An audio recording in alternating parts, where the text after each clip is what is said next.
Okay guys, so the video that you're about to see is my experience riding the Polar Express. This video is going to show everything I did that day in a slimmed down version, and I hope you enjoy.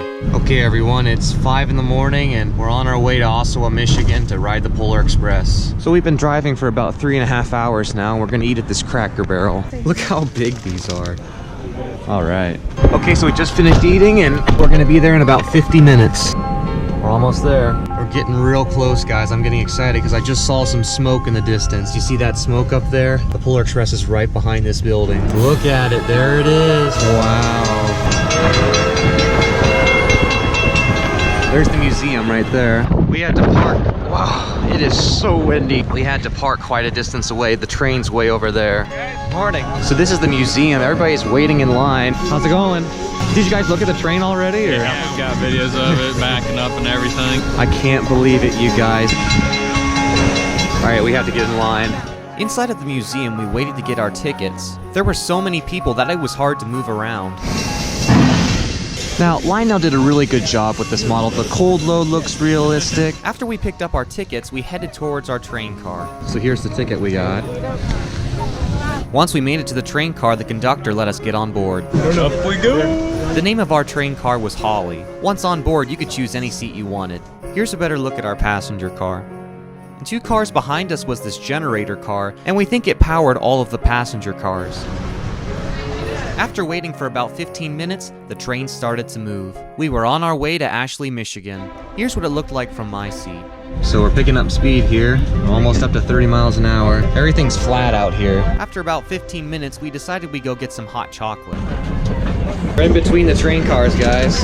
We had to go through 3 passenger cars before we made it to the hot chocolate car. How are you doing? What's wrong? I think that was that. Thank you.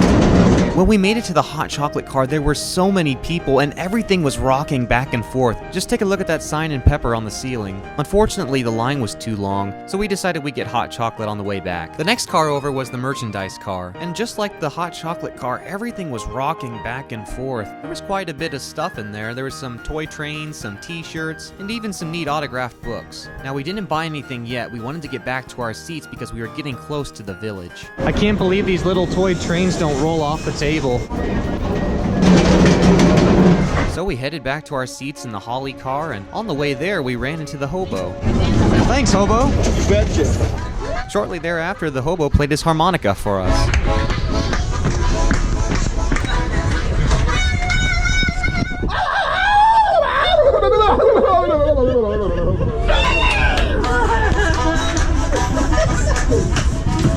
Hey, see you around, all right?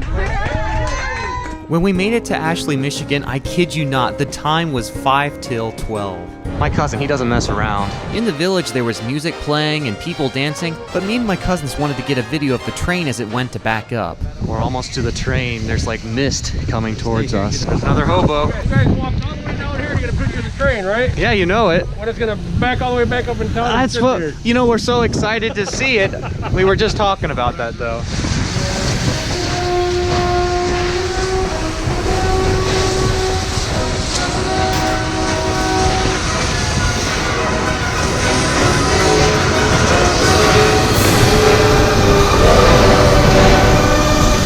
After the train stopped, we were able to get up close and take some videos and pictures. That is loud. Now what happened next was probably my favorite part of the whole trip. Okay guys, I've been given permission to get inside of the cab of the Polar Express. Wow. Do you go to school with them? No. I don't really, I made a YouTube video. Okay. And he said if you'd like to get in. Wow. Inside of the cab, it was pretty loud, but it was also nice and warm. It was so neat seeing all the controls up close. There's steam coming through here. Saw your videos out there. Did you see my video? Yeah. Thanks. I've got to buy the aquarium car. Oh, yeah. Look at the firebox in there. Do you care if I hold my camera close? Look at that, guys. Wow. Incredible.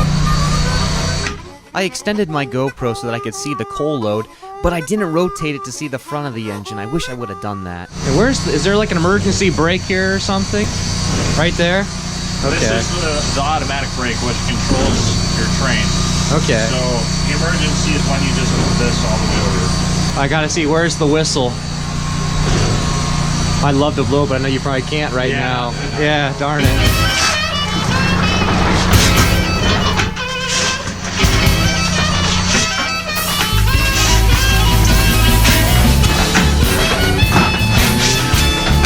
Thanks again, guys. Wow. Guys, I can't believe it. I was just in the Polar Express. So neat.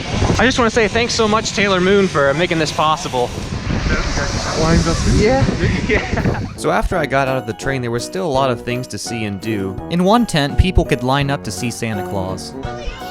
In another building, they had some activities for little kids. One of those activities was building a toy in Santa's workshop. And outside the building, there were some animals for people to look at. Man, I bet you guys are cold, pygmy goats. Hey there. So at this point, we had about an hour until we had to leave.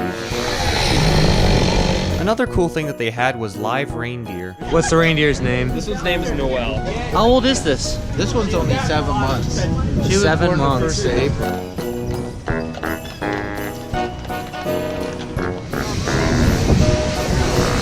So after spending nearly 2 hours walking around Ashley, we were all getting pretty cold.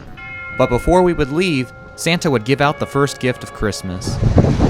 My goodness. Danielle Geiger out there. Holy smokes!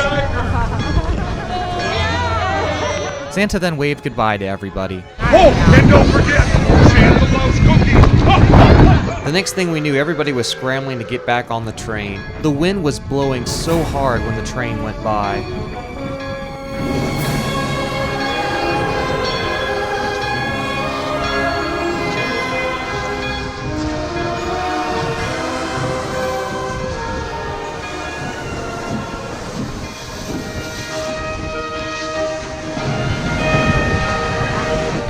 So once the train whistle blows, yep, now it's time to get back on. So after the whistle blew, everybody got back onto the train. As the train was leaving, we could see some hobos waving at us. Shortly after we departed, we decided to go back to the merchandise car and also pick up some hot chocolate.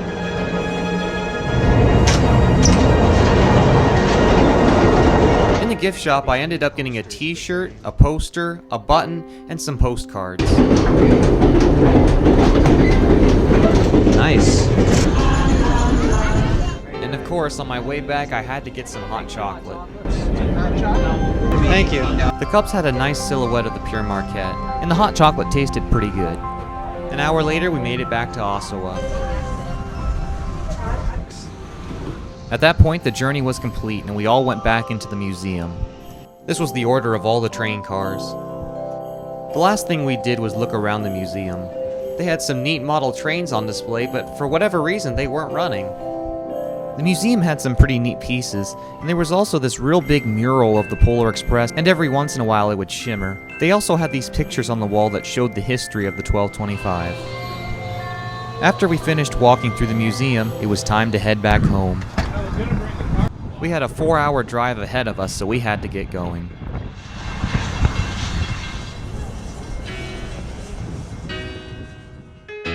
So there you have it, guys. That was my trip to Oshawa, Michigan to ride the Polar Express.